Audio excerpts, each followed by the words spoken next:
Okay, students. So basic we know here that what is anaphase. In anaphase, the spindle fibers they will move the chromosomes to the opposite poles. That is the basic we know.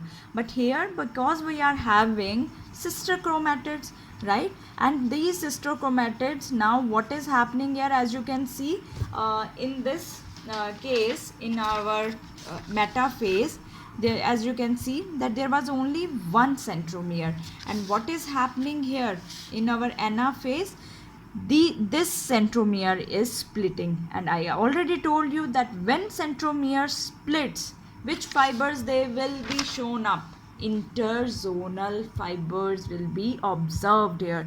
So what is the major changes you can see in anaphase 2? Centromere splits, interzonal fibers appears, sister chromatids, these were sister chromatids, these were sister chromatids, but these two are non-sister chromatids.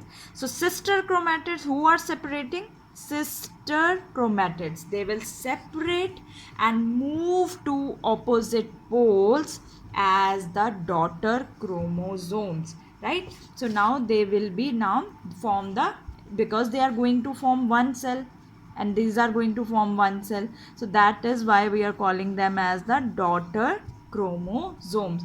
Don't get confused if you are not able to see this diagram. This is basically, this has little solid structure, and the below one, this has little hollow structure, otherwise rest is filled, right? So you can draw, that is why I have just enlarged this structure, that this one is little filled and this one is little empty.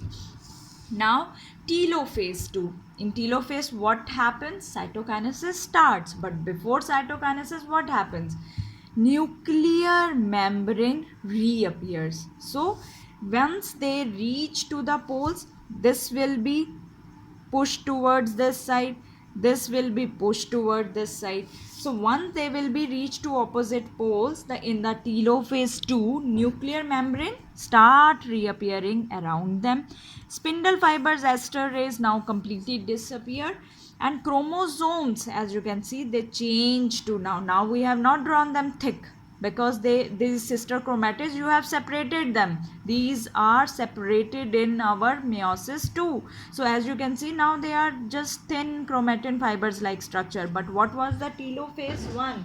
As you can see, what is the telophase 1? In telophase 1 we were drawing it like them little thick, because we were showing here sister chromatids, but here now sister chromatids, they are separated out, so we are showing them thin fibers. So nuclear membrane reappears, spindle fiber ester is completely disappear, chromosomes decondense, and they will form the chromatin fibers. So same, as you can see, these will be moved to opposite poles, and these all also move to opposite poles. So we will have two daughter cells, and here two daughter cells, so four haploid daughter cells form. One more thing, what is starts?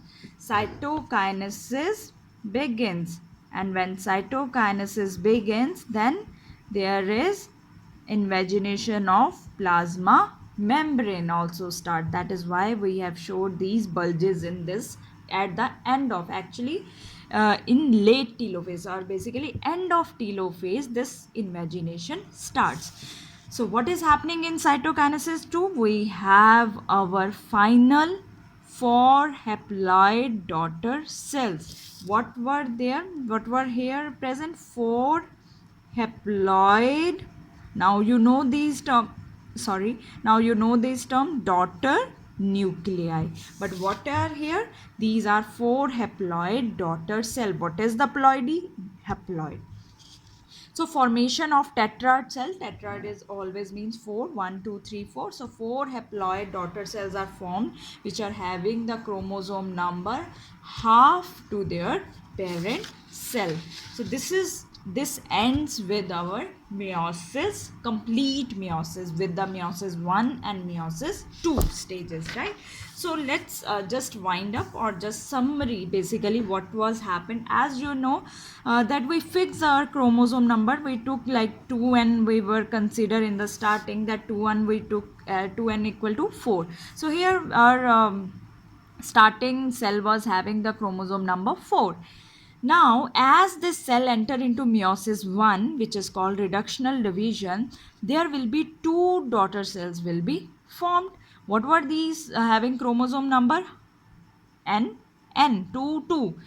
Or if you can if we take the example of human beings have chromosome number 46. But once the egg cell and sperms they are formed, they are having chromosome number 23 23. Only when these 23 combine, that form the zygote with the 46. That is why we always say that meiosis play a very important role in reproduction. So we took this and we got, for after meiosis 1 we got two haploid cell. Now these cells, they go under meiosis, they went under meiosis 2. So what we are at the final end, what we are having, each with the same chromosome number as after meiosis, a same chromosome number and the haploid. That is why meiosis 2 is called equational division, because this was your starting and you were getting same chromosome number. So meiosis 2 is never reductional division, meiosis 2 is equational division, but it is not same as the it has the mitosis, it has the little changes from the mitosis one, otherwise it looks like the same. But here we are having the 4 daughter cells, and in mitosis we are formed with the 2 daughter cells. In mitosis there are the same chromosome number, and in the meiosis there is the half of the number of chromosome a cell has as compared to the parent cell. So this is about our meiosis. Let's talk about its significance, that why it is so important. First thing, I already told you that it help in gamete formation. What are these gametes? If this is egg, these are sperms, then these combine to form the zygote. So gamete formation, that helps in gamete formation. So meiosis takes place there when gametes are formed.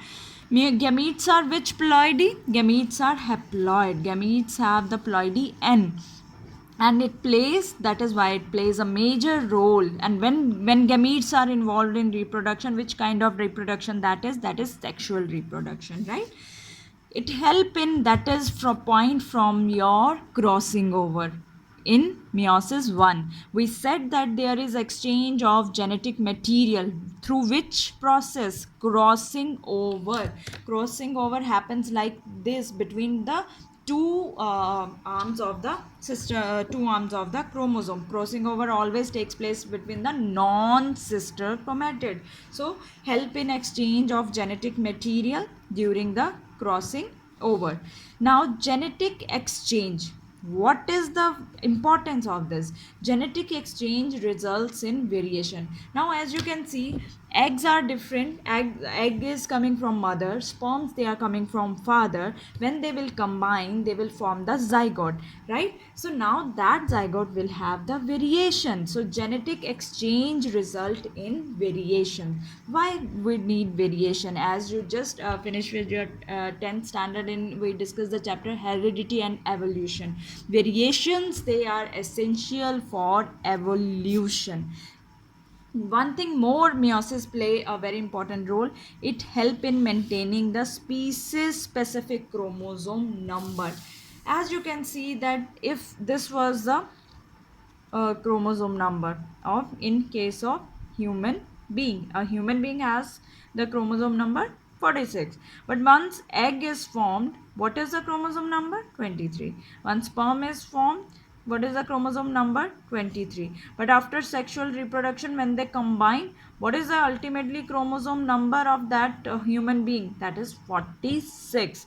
So it helps in maintaining species specific chromosome number. So once these 23, the major role is played by the meiosis. So these are the important points about the significance of meiosis. I think now you are little bit have idea about the terms.